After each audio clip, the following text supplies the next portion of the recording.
Every New Yorker knows how to Harlem Shake, Millie Rock, and Get Light. All you need is the right substance to be a catalyst to said movement. Because last night, I was apparently battling my demons, and I went off. Apparently, it was a spectacle. You've embarrassed me so many times. Now, the only reason why Snapchat, Instagram, and the reason why I'm telling on myself is because I'm saying this in the podcast, because the only reason why the video may not be in the show is because it's a podcast, and people who are on Apple Podcasts and Spotify podcasts will not be able to necessarily You can edit in the video part? I can edit in the video part for it to be viewed, but not for it to be heard. It's like they won't hear me dancing. Well, then that means that they have to go to a Facebook account or go to youtube.com/culture316. And then they can watch it there. And then you can watch it. But I'm also putting this in to give the video context if it is spliced in. No, it will be. I will make sure of it. If it's not, if I see it's Sunday. So whatever. You'll see it. Y'all see it. You will see the video. Roll the clip. He's embarrassed me so many times. I just said roll the clip. Whatever. I want to say it. He's embarrassed me so many times. Got me crying, watching Sasha Banks win and stuff, and Bailey and all that. Now roll a clip.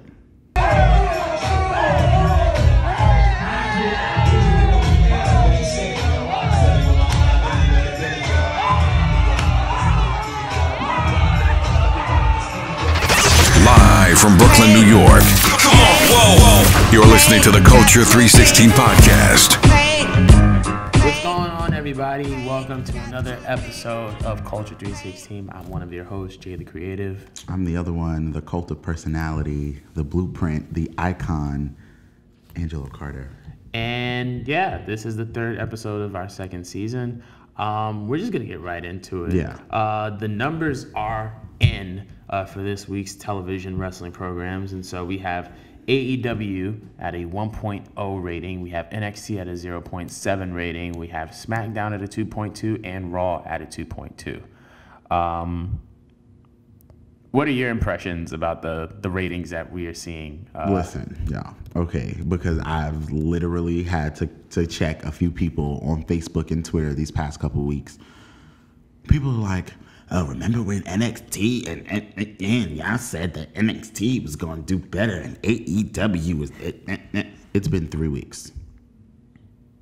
1, 2, 3. It hasn't even been a full month of a competition yet. You know what I'm saying? NXT was doing stable views on the network, but that's because NXT was only an hour. You can watch NXT literally whenever you want. You know what I'm saying? And now that NXT is 2 hours, I feel like some people may feel like, okay, cool, it's a little bit longer. They're switching back and forth. Or AEW is a new product. These are new people. These are new stars. And people want to see new people. People want to see new stars. You know, NXT has their tried and true, their Adam Coles, Johnny Garganos, Bianca Belairs. You know what I'm saying? Because Bianca Belair is not the future. She is now, period. You know what I'm saying? So you have because she said that on Twitter and she was like, I'm tired of people calling me, the future. I am the now. And that's on period. Anyway, so I just feel like y'all are dragging it. Let the competition keep going. You know what I'm saying? And I'm not on any particular side. I'm not rooting for NXT or rooting for AEW or rooting for anybody necessarily to succeed over the other. I want both companies to succeed. You know what I'm saying? I want options when, I get to that place. But my whole thing is give it 6 months. Give it a year. NXT may beat them next week. NXT may beat them in 2 months. NXT might beat them next October. I kind of to go off of what you were saying as far as the ratings war, I feel like there's a couple things. Number one, AEW is a new product, and I feel like the fact that it is new is definitely one of the reasons why it is gaining so much traffic and so much traction and maintaining that 1.0 for the past 3 weeks. Also feel like because they also have the replay, that definitely helps as well. There's a couple things that I also noticed. When 8 o'clock hits, I was watching both on Wednesday, and because TNT and USA are literally back to back on cable, they're 37-38.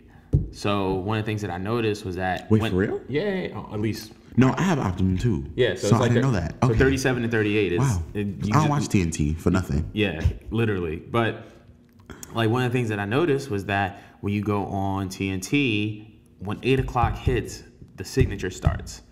When 8 o'clock hits on USA, Law and Order credits are still going. That's very true. And it's just like Modern Family. Exactly, or Modern Family, and it's just like Modern Family. Modern Family is a really good show, but it's like when you are a content provider, you want to make sure that you start on time, which means that them credits need to be done at 7:59. Give like 30 seconds leeway so that whoever is in charge of queuing up the program can get a nice little cute water break, so that when 8 o'clock hits, people are ready. But once again, like one of the things that we know about wrestling rating wars is that the momentum could shift either way at any time. It was 83, 82 weeks? 82? 83 weeks. 83 weeks where WCW was in control, and then all it took was 1 week and one slip up. One mistake. Not even a mistake. It was just a dumb business decision by Eric Bischoff, and that's another figure that we're going to be getting to. We'll get to Eric Bischoff later. But now to go from AEW to NXT to SmackDown and Raw. SmackDown was at a 2.2 and Raw was at a 2.2. Raw getting a 2.2 is good. It's really good. I don't think they're going to be going on the 2 million viewers, as you said before we went on the air. While Raw being at a 2.2 is good, SmackDown being at a 2.2 is not good in my opinion, because SmackDown is on Fox, which is on way more televisions and in way more households than USA is. USA is considered a subsidiary of NBC Universal. Yeah. So it would be the equivalent. So if Raw were to be on NBC Universal's equivalent of Fox, they would be on NBC. Not on USA.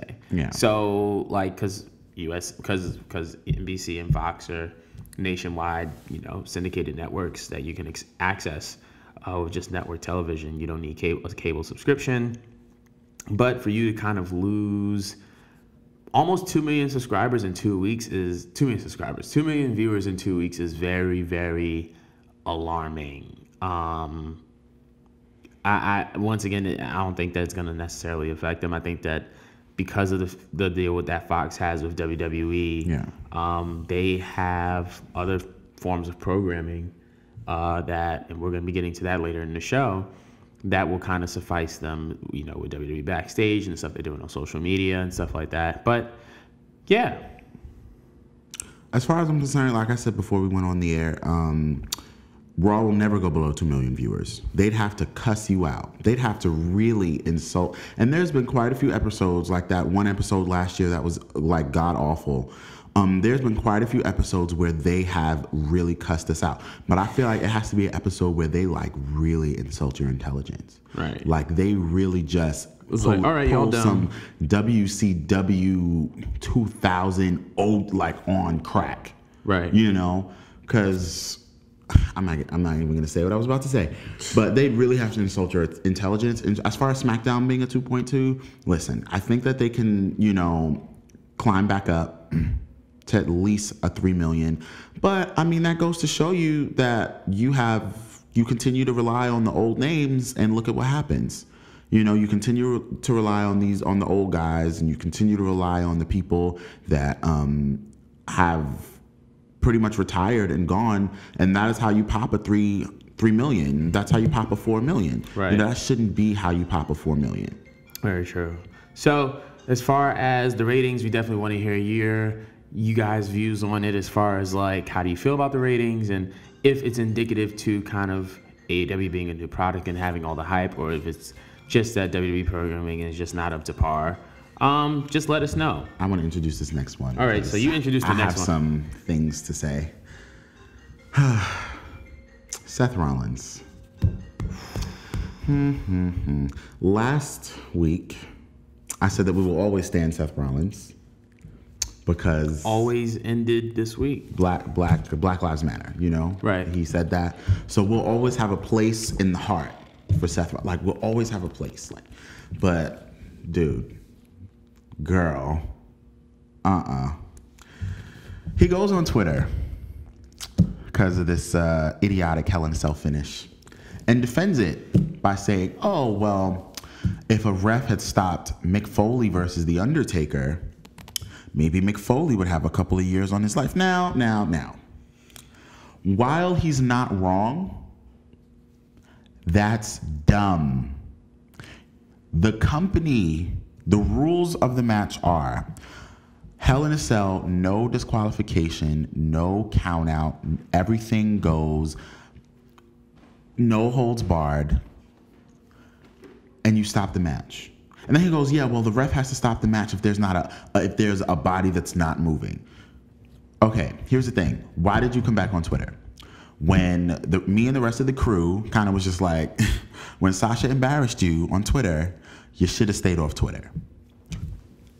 Listen, if you decided you're gonna block us, I mean, it is what it is. Dude, I don't know what more to say. You have this argument with Will Ospreay. You bring up the bank accounts and the bread like that is going to do anything better.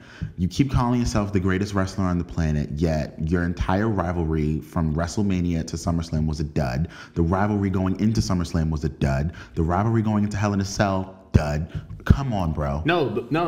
The rivalry going into Hell in a Cell was good. A dud. But I was the not interested. actual match itself was the biggest. Like it invalidated any form of credibility that they had. When he hit the white girl in a horror movie scream in the corner, I was like, okay, this rivalry is it. I'm done. I'm finished. Seth, I don't know what more to say to you. I think you know what I think it was. I think it was when they brought Becky Lynch into this, and they made it the man's man and the whole. Oh yeah, Becky Lynch and Seth Rollins are in a relationship. I don't know. Thanks, Michael Cole. Keep going. I can't, man. Dude. So now, Crown Jewel, right? Yeah. So he's no longer the team captain of Team Flair versus Team Terry Bollea. Team Terry Bollea, because I will never refer to him by his regular name. Now they're in a Falls Count Anywhere match where the match can't be stopped for any reason. It's literally quoted in the graphic at the bottom. Falls Count Anywhere can't be stopped for any reason. This company is on drugs. Like, whatever drug that you're on, I want some. I need the plug. I want some. I want the plug. They're on drugs. How? So I'm gonna get an aneurysm. I'll pick up from where you left off. I feel like when it comes to, they definitely dropped the ball at Hell in a Cell to. It's nice, right? Yeah. I feel like they definitely dropped the ball at Hell in a Cell, and now they're trying to rebound from it. But it's just like one of those things where, you can't. Sometimes the L is an L. You're just gonna have to take it, and you need to accept responsibility for the creative. And you disrespected Dean Ambrose. You disrespected him. You took his ball and went home. And that's your friend. That's your friend.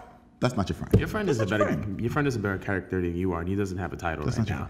So, but that's a totally different thing. But I'm just saying.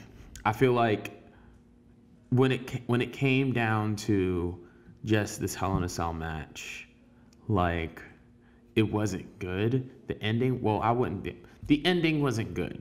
The ending of the match was not good.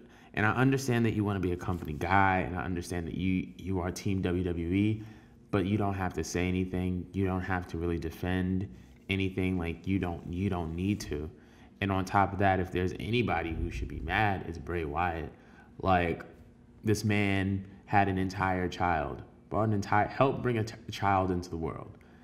And while he was away, created an entirely new character and had it spoiled because of somebody's creative failure. Yeah. Somebody's creative failure literally spoiled the most over gimmick in WWE and probably in all of pro wrestling. But you don't see him tweeting. You don't see him. Nah, he stays to himself. He stays to himself. He doesn't say anything, and he just goes about his business. Now, yeah, that's all that I really have to say about that. But if y'all felt that Seth Rollins went too far, please let us know. Delete your account. Yeah, that's pretty heavy. Anyway, we're moving on. Eric Bischoff this past week was released from his duties as the executive director of Smackdown on Fox, and he was replaced by Bruce Pritchard. Do you think the release was necessary? So I don't remember if this is a report or if this was like something that was heard or something. But everyone here knows that I listen to Wrestling Observer. I listen to Brian Alvarez and Dave Meltzer because I really do think that Brian Alvarez more than Dave in my opinion. But I like Dave sometimes. But Brian Alvarez, in my opinion, because he is a pro wrestler and because this is something that he does, I feel like he knows. Like he has a pretty good idea of what should and should not be happening. And of course, we all know that they absolutely do have connects to backstage WWE, whoever they are. So people backstage apparently told him that Eric Bischoff really didn't know a lot of stuff that was going on. Like he really wasn't around. Like I guess, he really wasn't prepared to do this kind of job. Eric Bischoff is what, like 65 years old? I believe so. And he literally moved his family from a ranch in Wyoming or something like that to Connecticut to work this job, and he's gone in 4 months. And I mean, it is what it is, like I don't necessarily think that it was listen, I'm not backstage WWE. I can't tell you what he was doing or what he wasn't doing. Like I said, only thing I know is that there were certain 64 years old. 64. Okay. 64. I know there were certain things that people were saying that they really didn't like working under him and that people wanted to quit while they were working under Eric Bischoff. So I'm just like, if that's the case, then you know what I'm saying? Like, I mean, what more can I say but right. Chuck the deuces up. You gotta go. Now, as far as Bruce Pritchard is concerned, there was a few things that I've read saying that Bruce Pritchard is basically a Vince McMahon yes man, and that is not what we want in 2019. I know that there was a big, there was a podcast that he did, and he said, that he really doesn't get Sasha Banks, and I'm just like, she's on your brand, dude. I just need you to understand something. If she goes to Smackdown and doesn't succeed, you better be prepared because the crew is coming for you. And only you. But like we don't need another Vince McMahon. Yeah, I know. We don't need another Vince McMahon yes man. Like that's just not what we. Hold on. Hey mom, you're on speaker. Hey mom, you're on speaker. Whatever. The magic of editing. The magic of editing. Jesus, I don't even want to again. But we don't need another Vince McMahon yes man in 2019. One thing that I know that Bruce Pritchard has been capable of doing, he has an eye for talent. He does, make pretty good cutting edge creative decisions when he actually puts his mind to it. Case in point, I think he was responsible for the Batista Triple H Flair angle that led into WrestleMania 35. Granted, that match was pretty good. I mean, I wish they would have started that maybe like the night after the Rumble. Yeah. But then again, remember he was placed in charge like the day that Batista Flair thing happened. Oh, okay. So it was like that he made a decision on the spot and kind of went with it. Right. As far as Eric Bischoff is concerned, I just think that it's hilarious because the fact that Paul Heyman and Bischoff were given the same exact job and Paul Heyman still has his and Eric Bischoff doesn't. I think it speaks volumes to, I think the fact that Paul Heyman has been doing a pretty good job on Raw. I definitely see progress in the product from where it was months ago. Yeah. However, I think that there's still some way to go, and rightfully so. I mean, everything is a process. I didn't see the same amount of progress in SmackDown. Yeah. I feel like if SmackDown wasn't on Fox, we would not have seen this booming interest in SmackDown. It was just the fact that it was on Fox and there was a draft. Not only that, but I also feel like Vince McMahon has a very high level of respect for Paul Heyman. Very true. And I think that they have a mutual level of respect for each other. I think they've always had that mutual level of respect for each other. Even if they were competitors during the true ECW days, very true. you know, I feel like there was always some level of mutual respect. Right. And then also too, you know, this also goes back into the SmackDown ratings. You know, I'm sure that a lot of people thought that this thing on SmackDown was going to bring a brand new boom period of wrestling. Right. And if you really think about it, while there is so much content, wrestling is not as popular as it used to be. At all. You know, I can wear a not John Cena, because he's pretty mainstream. I can wear a Sasha Banks t-shirt outside and maybe let's say Sasha Banks, because Bullet Club is a little mainstream too. Very true. I could wear a Sasha Banks t-shirt outside and maybe every fourth person would be like, or not even, maybe every 10th person would be like, oh, nice shirt. Or an Undisputed Era shirt or a Johnny Gargano shirt. I'm only saying that because I have on a Johnny Gargano shirt under my hoodie and under my... no, this is Undisputed Era shirt. Under, you know, whatever. But I'm just saying, like, people thought that this was going to bring a brand new boom period, and it really hasn't. You know, wrestling is not as popular, so it's really just, you know... You got to start catering to these people, and that you have left, especially to that 18 to 49 demo and that 12 to 17 demo. Those are the people that you want to target to make lifelong wrestling fans. I started watching at 10. I started watching at 10 too, like actively. So, anyway, what's next? But yeah, I think So that's that. If you think that the release of Eric Bischoff was a good business move, please comment below. Let us know what you think. I wanted to move on to something that has nothing to do with WWE, and that is the National Wrestling Alliance, because apparently it's back. They recently premiered Power, which is an 1-hour online-based show meant to bring back in-studio wrestling. It's based in Georgia. The NWA roster does tout such talents as James Storm, Eli Drake, Aaron Stevens, who is formerly known as Damian Sandow, as well as the NWA World Heavyweight Champion Nick Aldis. My question is, do you think that the program has a place in the marketplace of pro wrestling with so many options that are already available? I'm sorry. I'm sending a text. I was just saying, do you think that the program has a place in the market? Do you think the program has a place in the marketplace of pro wrestling because of how many options the fans already have now? Well, I haven't watched NWA Power yet. I heard great things about it. It's a studio wrestling show, so it's very, very, very reminiscent of like old pro wrestling. You know what I'm saying? And it gives that feel off, because like I've seen like clips on Twitter, but like I haven't watched like a full show yet. But it looks cool. Like, it looks like something that would be very interesting. I like Eli Drake. Eli Drake is very much a product of the Stone Cold Rock era, because he cuts his promos exactly like the both of them, like a combination. It's the craziest thing ever. You know, I think he has like all the charisma in the world. He's so awesome. I think he really does need to be in NXT very soon. Very soon. Like, I could see him being in NXT by WrestleMania weekend. Just doing that little oh, look who's in the crowd. It's Eli Drake. You know, I could see him doing that. Now, as far as if it has a place on the market, I think it does. Right. I mean, as far as we are right now, Mondays we have Raw.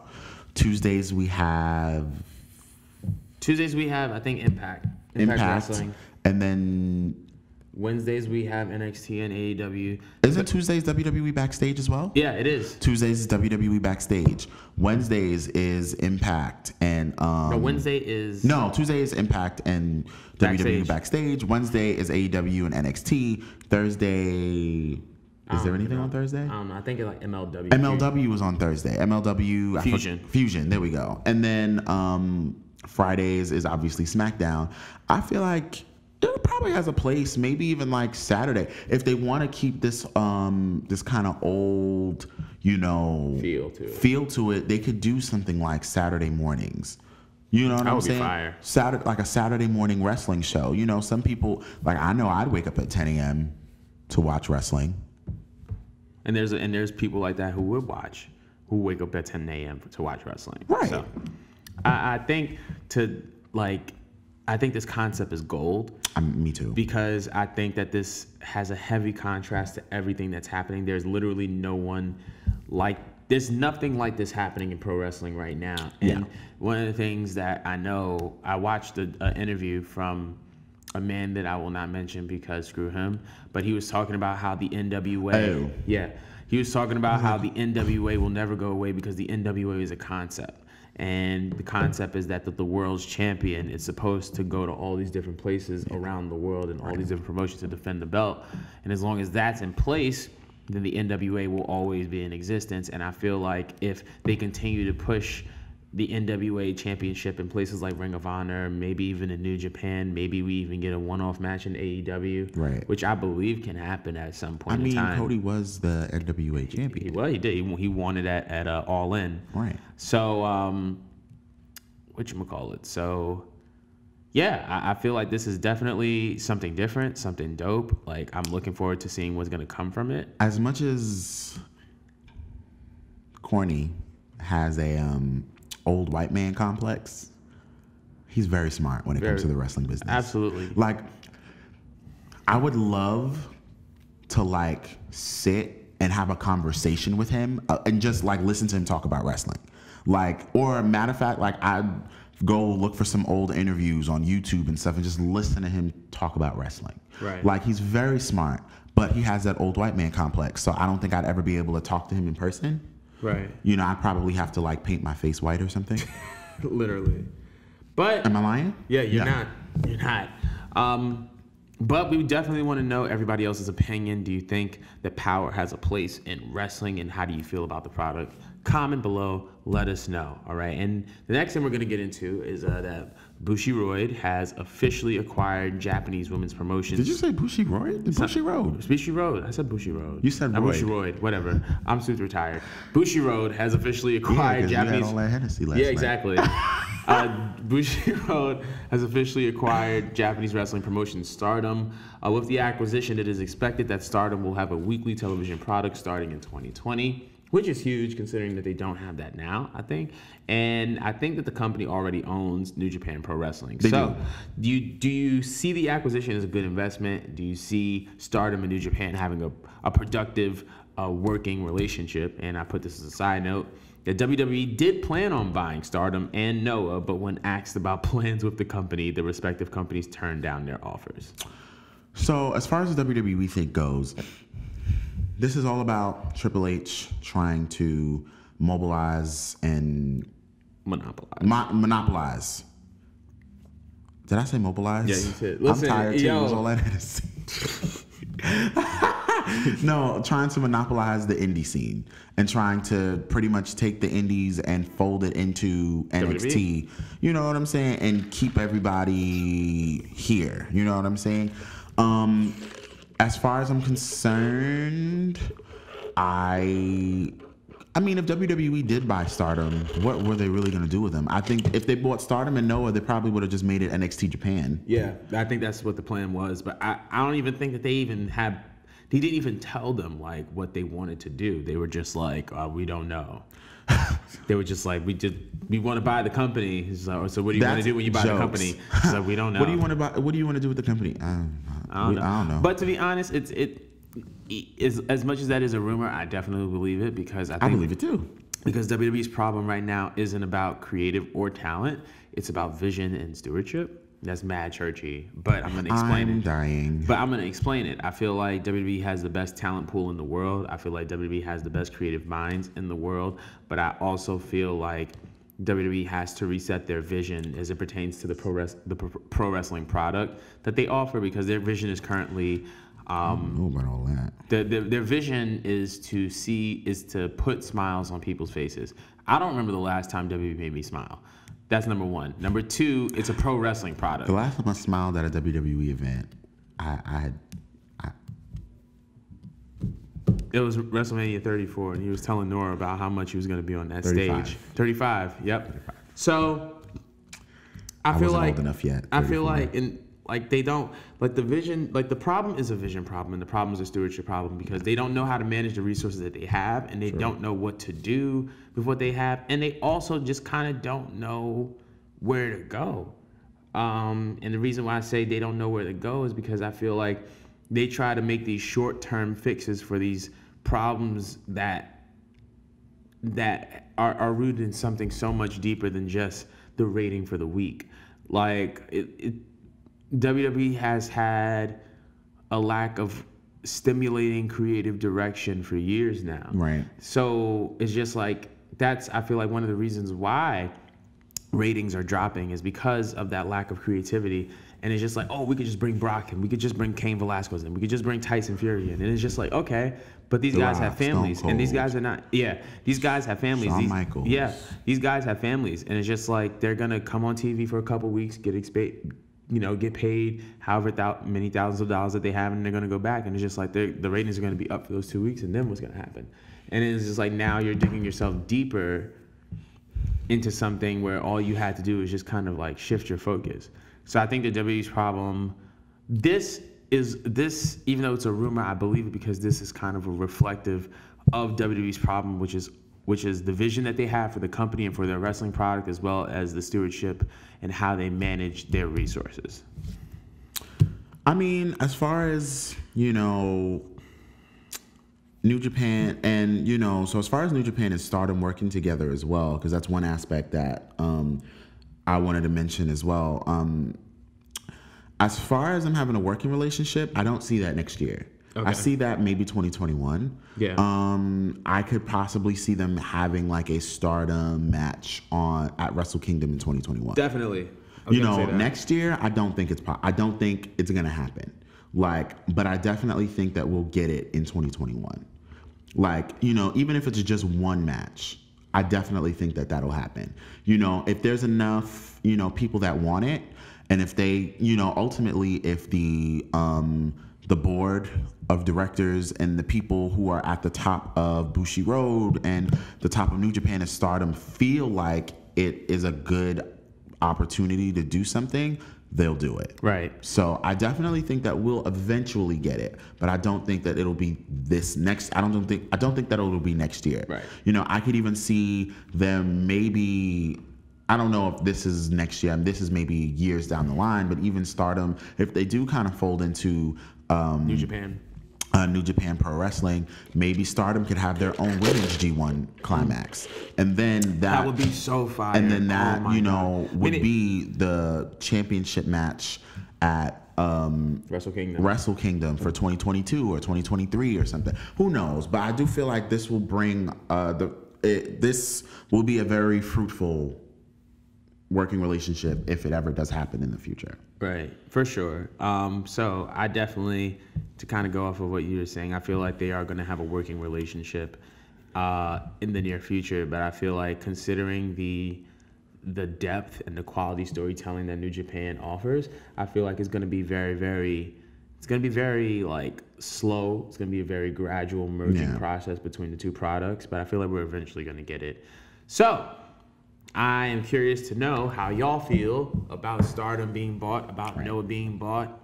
Comment below. Let us know how you feel. I'm not ghetto no more. Going from that, WWE had a new program shown on Fox this week known as WWE Backstage with hosts Renee Young and Booker T and guests Paige and Christian. The program served as a recap for all of the shows, all of WWE programming, and they had some fun segments like Promo Class, where celebrities give their best WWE style promo, and Tough Talk, where the hosts read the meanest tweets from the WWE universe, and the people who the tweets were about get to respond on air. And I thought that was super dope. But do you see this program having longevity and adding value to WWE programming? Yes, and I'll give you one reason why. Renee Young. Absolutely. She's like incredible. Like, period. I liked Renee on commentary. I feel like she was toward the end of her being like fully on commentary. She was getting better, definitely. But this is who she is. This is her role. This is literally who she is. Like, Talking Smack, rest in peace, Talking Smack, was one of the greatest things ever. And I really wish that they could have brought Talking Smack back especially since SmackDown's on Fox, you could have Talking Smack, air on the network. You could do I feel like Talking Smack was such a great idea, and Raw Talk. Those were two great ideas for stuff like that. So WWE Backstage is literally built from the ground up for Renee Young. Absolutely. This is her, this is how she shines. This is what she does. She literally exudes confidence. And I stand Renee Young forever and ever. Right. And I feel like when it came down to commentary, I feel like she came, she saw, and she conquered, regardless of how you feel about what job she did. She broke down doors for women, specifically in that role. To be a woman commentator on the flagship show for WWE is definitely an accomplishment, but I feel like Backstage is definitely her program. It's her lane. You can see how comfortable she is in studio. You can see how she interacts when she interviews people. This is her, and I feel like it's going to be very conducive to her schedule, and she doesn't have to worry about being super caught up, and she can literally come in studio, learn her, do whatever she needs to do, and then head out. Also, I'm very, very happy that Booker T is also a co-host on this show, because Booker T has a podcast. I think it's called Hall of Fame, and it is really good. He is really good as far as his analysis of professional wrestling.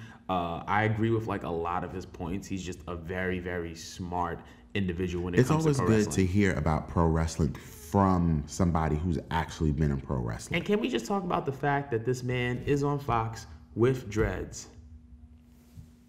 Praise God.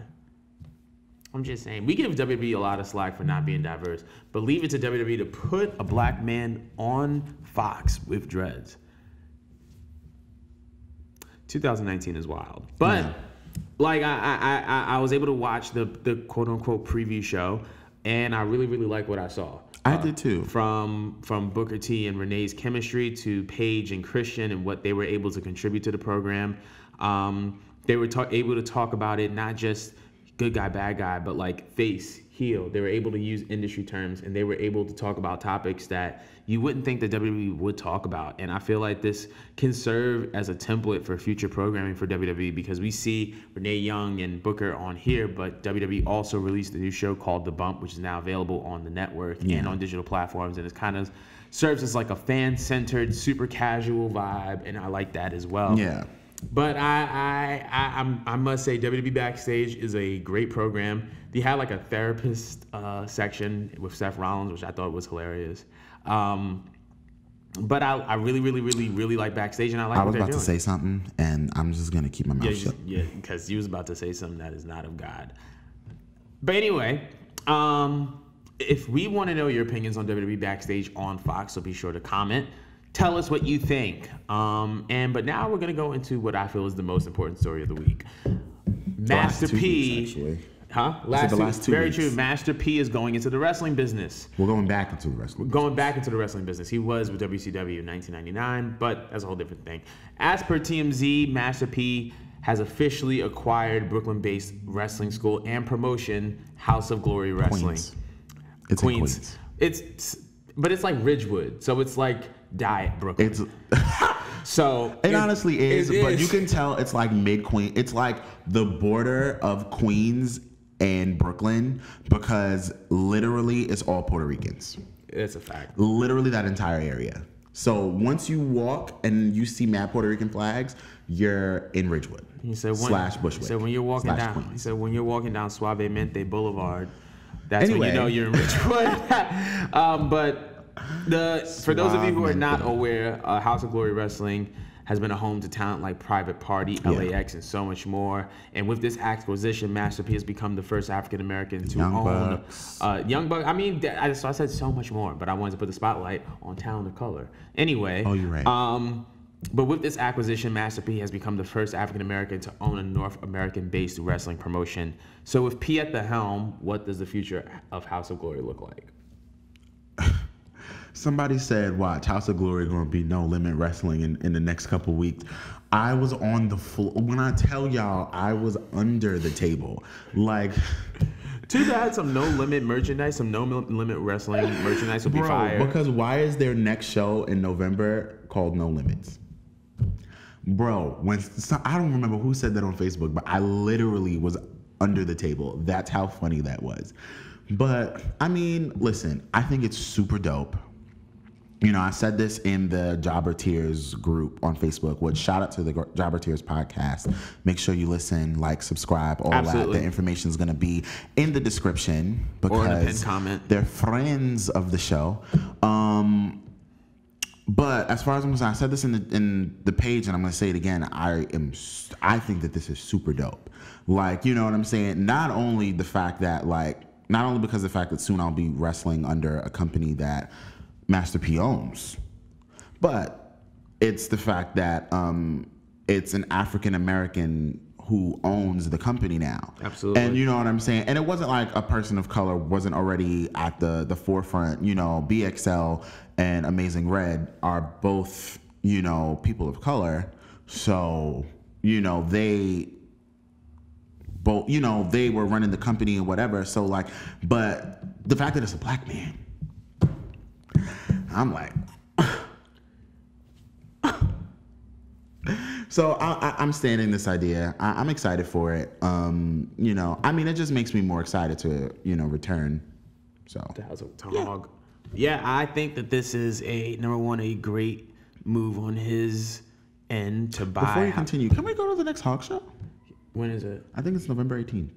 I have to look at the date. If I'm not working, if I don't, if we're both not working, then we're going. I want to go because listen, I started training House of Glory in 2017.